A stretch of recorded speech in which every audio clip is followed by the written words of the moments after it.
This is Atma Bodha. Today is January 7th, 2022. The title of today's podcast is The Whole is More Than the Sum of Its Parts. Beginning now, God is more than equal with everything. It is greater than everything. It has no equal and exceeds the sum total of everything. Enlightenment is not determined by your actions or by your inactions, but by your deepest inward experience. Deeper than your gender is your unlimited nature. To identify with gender alone is to limit yourself. The illusion is that enlightenment is about balance. It is not. This may sound controversial to you, but truth doesn't seek balance. In fact, it doesn't seek anything. It just enacts the plan it has had from the beginning. That plan is not about balance, but expansion of truth consciousness throughout the universe. When immersed in truth, you are not balanced, but polarized to the positive.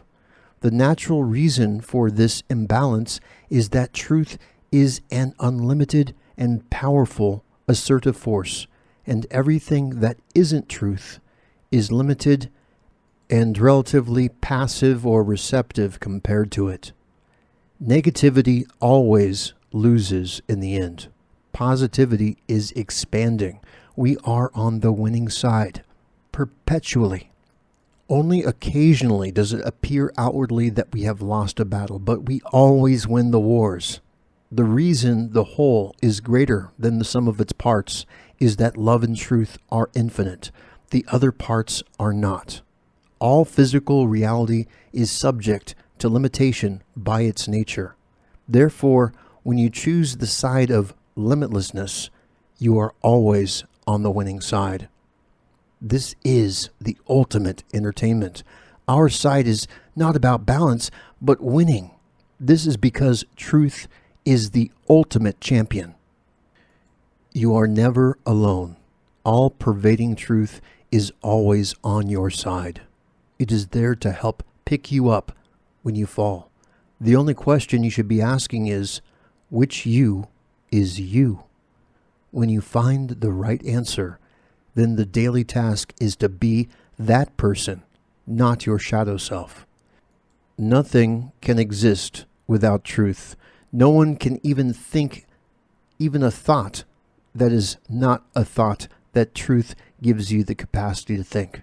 For everyone, there is literally a pool of possibilities of what you can think at any given time. It may appear limitless, but actually it is designed with careful consideration to be limited. For the highest truth, there is nothing beyond its influence, and there is no external force, no matter how evil or intelligent, that can outwit the Creator. Indeed, their plans were doomed to fail from the beginning. The problem is never about you being amazing. It is in forgetting your amazingness. Positivity is unlimited. Negativity is limited. By allowing yourself to be negative, you make yourself small. Ultimate truth wants you to live an expansive and positive life. Magnanimity, being larger than life, is what truth is. We shouldn't be ashamed to be ourselves. In fact, we should rejoice that we have individual selves that we can be. It is only by experiencing the amazingness deep within yourself, by quieting and focusing your mind, can you find true enlightenment. And a final note that I wrote about earlier, the philosophy written about here has most affinity with yogic philosophy, namely Jnana Yoga. By ingraining within yourself knowledge that is most in alignment with universal truth, absolute truth, you are more in harmony with nature and become more conducive to illumination. We are given minds and intellect for a reason, and this path acknowledges that and is actually the best use for the mental faculties that we have been gifted with. To deny use of these faculties is actually considered disrespectful from the highest perspective. And that concludes the written portion of the podcast, and now is the unadulterated and unscripted content. So again, repeating the title of the podcast, The Whole is Bigger than the Sum of Its Parts.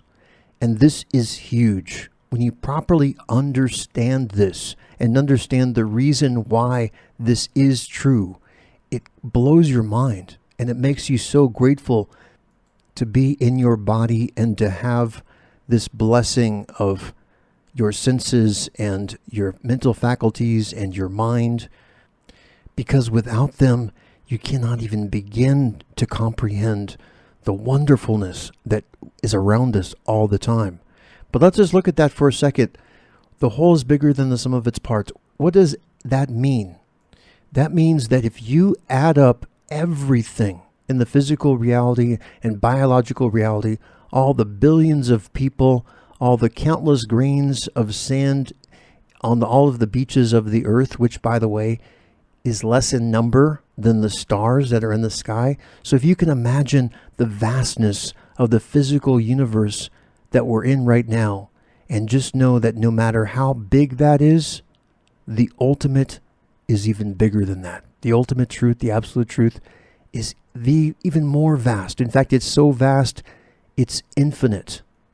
And this is a significant difference between some other philosophies out there that try to equate that God is everything. It's like, no, God is not everything. God is more than everything. And now you may ask, well, how does that make any difference? What difference does it matter that God is more than everything instead of just being merely everything?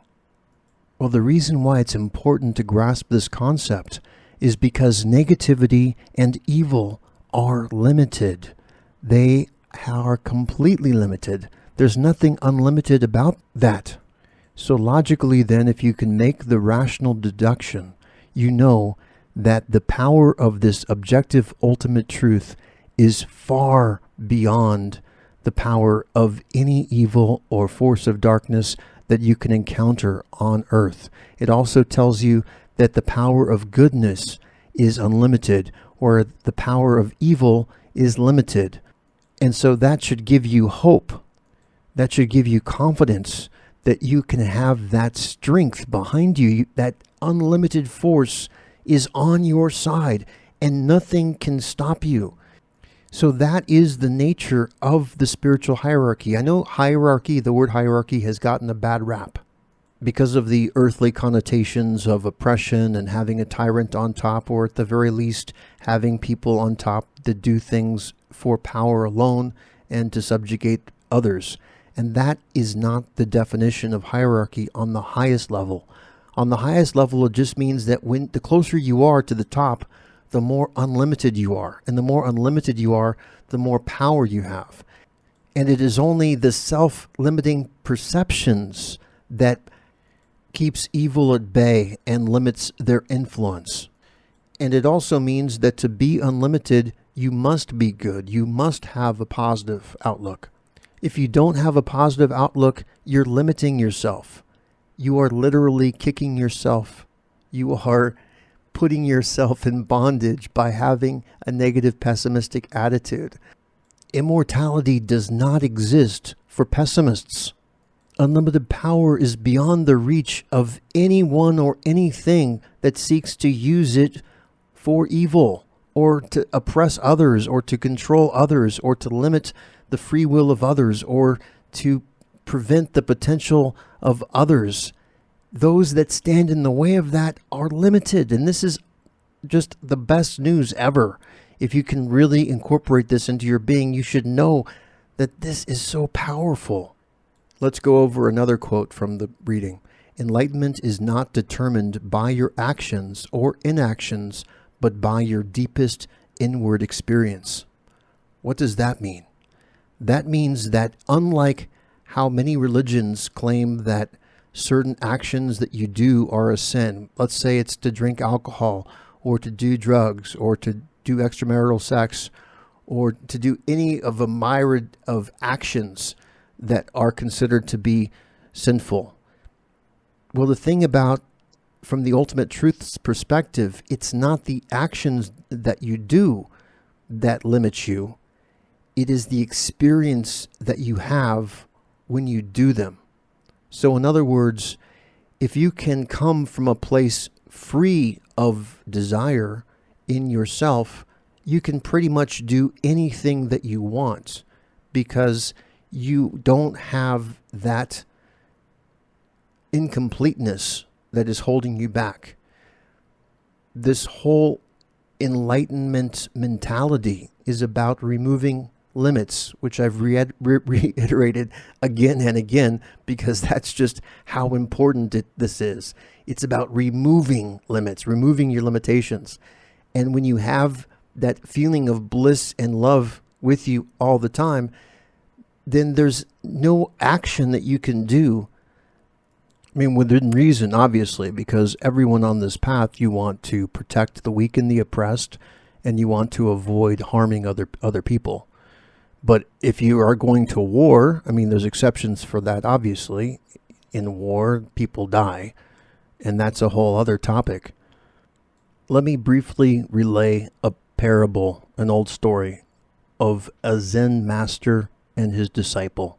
They are walking in the forest, and they come across a stream. And there is a lady wearing a dress on one side of the stream that they are on, and she wants to cross the stream, but she doesn't want to get her dress wet. Well, monks have rules. You're not allowed to touch the opposite sex. And the master, surprisingly, picks this girl up and carries her across the stream. And then he put her down on the other side. And then they kept walking. The disciple says, "Master, Master, why did you pick that girl up? Doesn't that go against your vows?" The master replied, "I put her down way back there along the path, but you are still carrying her." And what that means is it's the mind's attachment and our desires that are the problems, or are the potential problems. It's not the actions that we do. So what does that mean? That means that once you've mastered yourself, you can engage in all kinds of actions and yet still have your mind be undisturbed because it's constantly in that place of equanimity, and that nothing has the power to interrupt your bliss, not the actions of others or even your own actions. Now, having said that, that doesn't mean that masters have a license to just do violence and harm others, because of course we don't want to do that. We want to inspire minds and awaken hearts because we see each individual as being another spark of the divine, that unlimitlessness that is in each of us is also in all of us. So the best that's in me is also the best that's in you, and that's also the best that's in everyone. And that, by its nature, is positive. So the more positive you become, the more in alignment you are with this unlimited spark of divinity within you. And this is also why that old saying exists, "Be in the world, but not of the world." What does that mean? Well, the world is limited. You are unlimited. That is why you shouldn't be of the world, even though you are living in it. You are greater than anything that you can see. You are greater than anything that you can imagine. Does that mean that your mind is so great? No, because you are more than your mind. And let's just go a little bit deeper in what that means. What does it mean to be more than your mind? That means you also have a body. That means you also have a heart. When you have love in your heart and you feel that love, you are coming from the place of the heart. When you feel that inspiration in your mind, you're coming from the higher inspiration that you're experiencing through your mind. And when you are connecting with the one living truth, you are experiencing the most awesome thing that you could never imagine. It's greater than any imagination. Life is so beautiful. We've been gifted with these bodies, with these senses. We can smell the most amazing scents, whether they be flowers or delicious foods. We have tongues so we can taste the most delicious foods also. That potential is there. With our eyes, we can see the most wondrous beauty of nature. And also through technology, we can witness through our eyes things that are unimaginable just 100 years ago. We can feel things through our skin. We can feel hot. We can feel cold. We can feel comfortable. We can feel uncomfortable. We can feel hungry. We can feel tired. We can feel happy. We can feel, well, some of us can feel sad. I can't feel sad anymore, and I don't miss it. That doesn't mean I can't be moved, where you can get emotional, like maybe, your tear in your eye or something. That's beauty. That's beauty. That's a good kind of emotion. It's like being rich in the good emotions, these virtues of the spirit. And that also is more than the mind, right? When you're able to feel a deep sense of gratitude, when you're able to feel love, when you're able to feel happiness and peace, there's just so many wonderful things to experience. And yes, there is suffering in the world. And maybe you're listening to this right now and you are suffering. But suffering doesn't have to exist for you. You can get yourself out of that situation, because there's no situation that you could find yourself in that higher nature has not given you the tools to rise above. And it may not be overnight, but you can do it. And the first step is believing that you can. There will come a day when you don't need to believe anymore, because the experience will have overtaken you. When you feel this bliss, when you feel this love in your heart, you're not going to need anyone to validate that. You have your own inner validation happening every second of every day. In the future, this is just going to be the normal thing. People are just going to naturally feel love all the time. They're naturally going to feel blissful all the time. And the rare thing is going to be those that are suffering, those that are experiencing depression, those that are coming from a negative place. That's going to be the rare thing in the future. And that's what's so beautiful. And how do I know that that's going to be the rare thing? Because the whole is bigger than the sum of its parts. Positivity is unlimited. Negativity is limited. Suffering is an illusion. It's going to pass. This is basic science as far as I'm concerned. When you have something that's unlimited and you have something that's limited, and the unlimited force is being assertive and saying, hey, we're going to go ahead and make truth consciousness everywhere, guess what? Negativity doesn't have a chance. You're literally facing an unlimited army against a smaller army. It's like there is no chance. They have no chance. They're done. We've won already. Right before dawn, the shadows may get longer. It may look like there is problems, but when that sun gets higher in the sky, guess what? The shadows disappear. There is light everywhere, and that's the light of truth. It's going to shine everywhere, and it's just getting started. The fact that you're listening to this right now, that means you're at the very, very beginning of all of this that's happening. You have not seen anything yet. Things are going to blow up in a way that this planet has never seen before. And it's the most exciting time to be alive. Let me tell you that. This is Atmaboda signing off. Until tomorrow, you have a fantastic day.